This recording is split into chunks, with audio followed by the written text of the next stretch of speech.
À dire la vérité, moi, ce qui m'impressionne de l'informatique, c'est qu'on n'arrête pas d'apprendre. Il y a toujours, on a sous les doigts des instruments virtuels qui demandent finalement non seulement un plaisir à l'écoute, un plaisir à la découverte, mais une bonne étude pour comprendre effectivement la mécanique, ce qui se cache derrière, afin de cette structure qu'on a sous les doigts.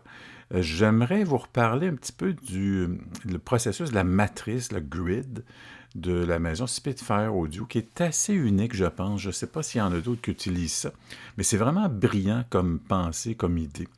Je vous en avais déjà parlé lors de capsules précédentes, mais j'aimerais revenir sur l'idée de base et effectivement comment on la traite, comment on la pense.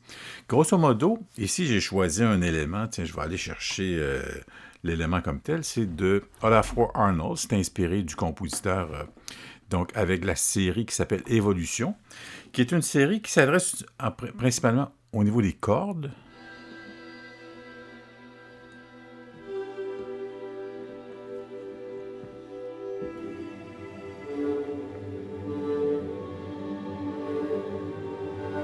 Qui fait vraiment des belles textures. L'idée derrière cette collection, c'est que le compositeur a fourni à la maison Spitfire des motifs qui sont enregistrés par l'orchestre et à l'intérieur de la matrice, ils sont aménagés de différentes façons qui va vous permettre, quand vous allez plaquer un accord, de choisir quel type de timbre vous souhaitez avoir, qui fait que la balle est dans votre camp. Je vais vous donner une idée. Si je reprends une note, vous voyez qu'en appuyant sur la note Sol, j'appuie ou j'actionne cet élément, cette ligne qui s'appelle sur Fa dièse 3. Et ici, vous voyez qu'on a quand même une bonne sélection. Tous les points qu'on voit en couleur ici sont des échantillons différents. Je vais en donner un exemple. Je reprends le premier, toujours sur la note Sol.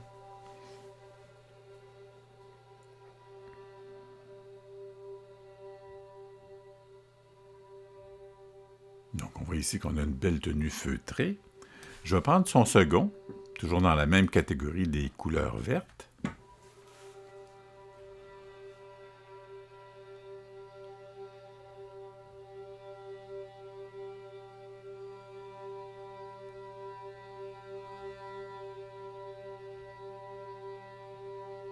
Ce qui nous apparaît comme différence importante dans celui-là, c'est que là, on entend l'harmonique.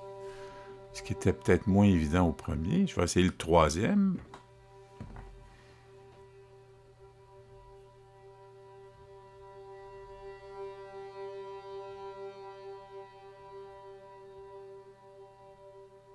Les intentions sont toutes un peu différentes, puis vous voyez que les échantillons sont quand même assez longs. Je vais aller dans une autre catégorie, ici le vert plus foncé.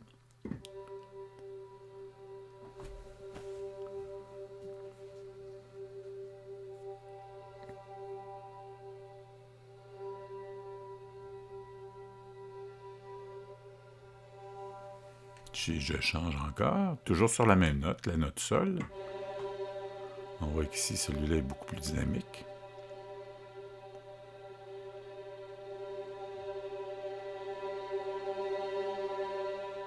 Il y a un crescendo avec un trémolo. Je vais aller en chercher un autre, histoire de se donner une idée. Là, on change de couleur.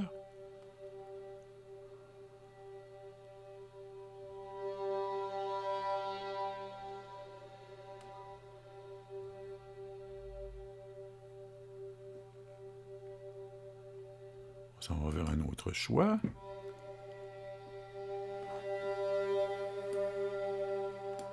Ici, on joue un petit peu sur l'intonation.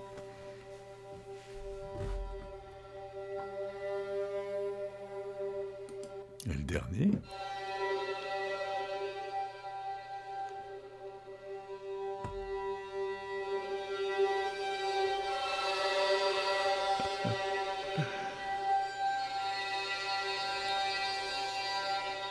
Ça, ce qui veut dire que les musiciens répondent, ils ont sur leur lutrin, finalement, un ensemble de motifs qui ont été fournis par le compositeur Olafur Arnold et qui traitent, qui utilisent différentes techniques. Là, on a entendu, évidemment, l'archet lié, l'archet sur la touche qui donne un son plus flûté.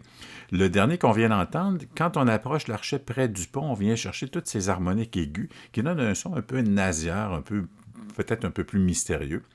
Un autre effet qu'on utilise abondamment dans les cordes, c'est ce qu'on appelle le brosser. Parce qu'évidemment, l'archet va toujours de façon régulière, comme ça, mais on peut le balayer comme ça sur la touche. Donc, il va donc activer le son, mais qui va donner un timbre très... moi, c'est en fait une image au mille mots, on l'avait tout à l'heure, là. C'était, je pense, dans cette catégorie-ci, qui va donner un son, un timbre très flûté. Un peu comme ça, tiens. Donc, l'archet va vers l'avant, revient. Donc, il va des fois chercher des harmoniques ou des choses comme ça. Donc, mais l'idée, c'est que vous voyez, avec juste une note, on a un ensemble d'échantillons qui sont disposés, disponibles, qui correspondent aussi au clavier en dessous. On va le voir, tiens, je vais l'approcher un peu plus. Le clavier en dessous qui est représenté en couleurs.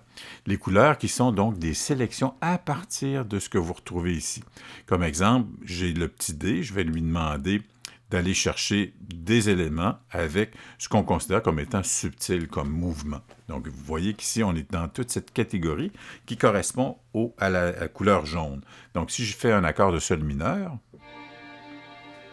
on a à peu près chaque note, on aura un peu la même dynamique d'action.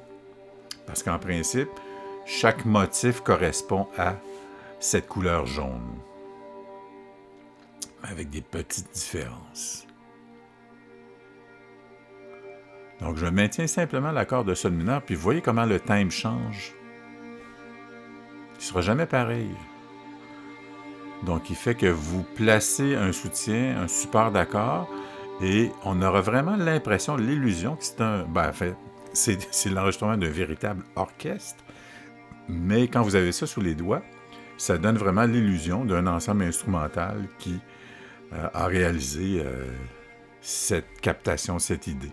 Je vais aller rechercher, vous voyez ici avec Trills, donc Randomize avec le petit dé pour les Trills. Là, on vient de chercher une autre couleur qui est le vert. On voit qu'on a plus de tremolendo.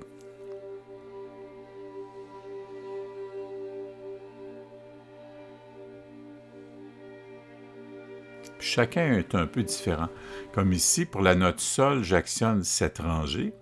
Pour la note si bémol, j'actionne celle-ci. Et pour la note ré, j'actionne celle-là. Donc, si bémol et ré seront à peu près de même qualité, même catégorie d'échantillons. Je vais le changer, tiens, à titre d'exemple. Je vais aller chercher pour la note ré celui-là. Fait que vous allez voir que sur le même accord, la différence.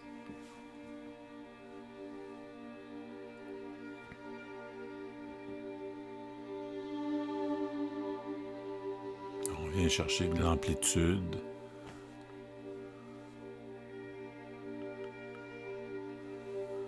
Puis si je déplace encore là sur la note sol, j'avais celui-ci, je vais les mettre un peu plus exagérés si on veut. Tiens, je vais aller chercher celui-là à la fin. Celui-là, tiens, ici. Donc les trois notes, on voit trois catégories.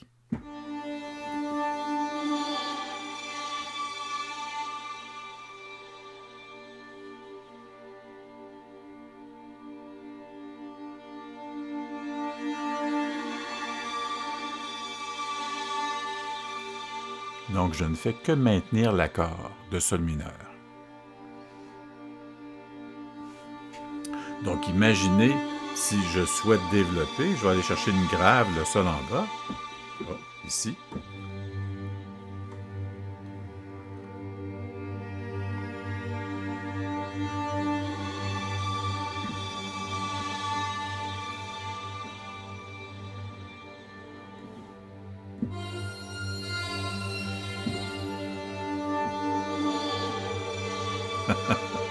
C'est fascinant. Vraiment.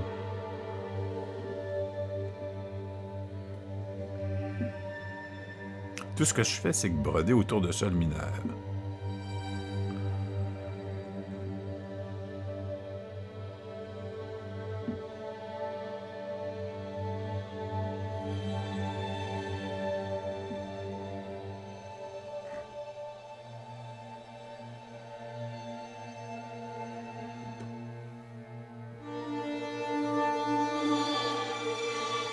C'est à la fois le côté brillant, le côté inventif, le côté créatif de l'utilisation de la matrice, la grid, qui vraiment présente une opération pour nous en temps réel, une façon d'établir finalement comment notre clavier va réagir en fonction des choix qu'on aura ici quand la grille est présentée.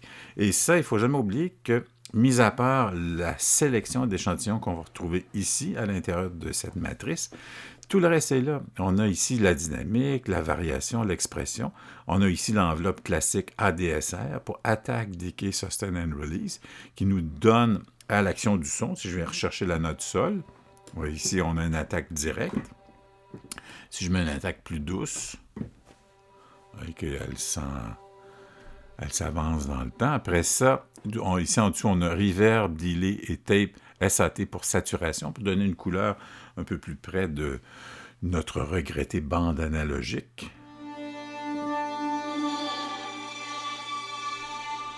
Et généralement, on a un ensemble, ou enfin quelques micros qui sont là, X pour le mix global. Et après ça, en certaines occasions, on aura des micros plus près, des micros d'ambiance pour la chambre d'enregistrement. On en a plus loin, etc.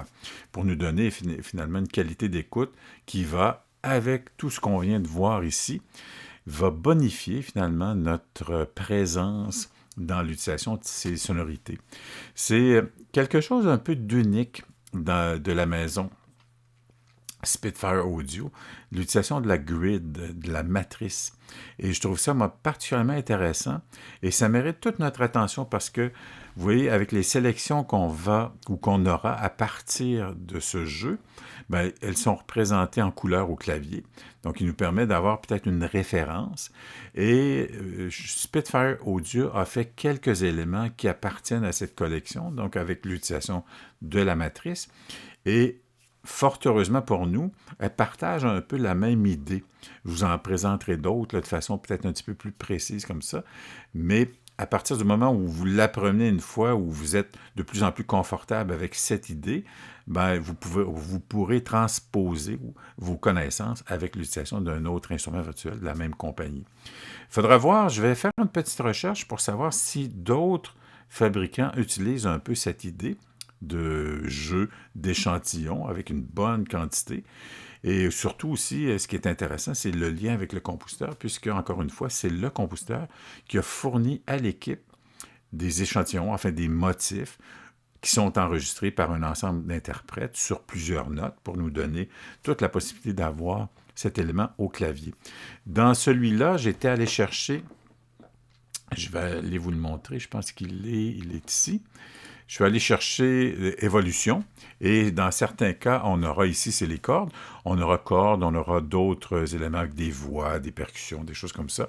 Mais dans l'idée de l'utilisation de la matrice, pensez ça comme étant une performance au clavier qui vous permet vraiment de concevoir votre utilisation en fonction du ton ou de la tonalité ou du mode dans lequel vous êtes.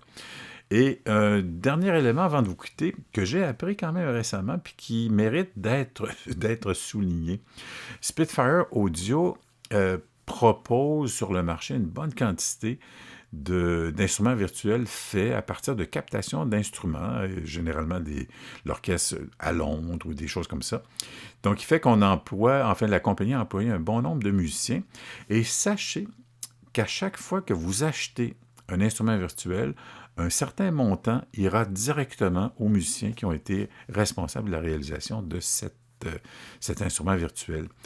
C'est quelque chose que je ne savais pas, j'ai appris ça récemment.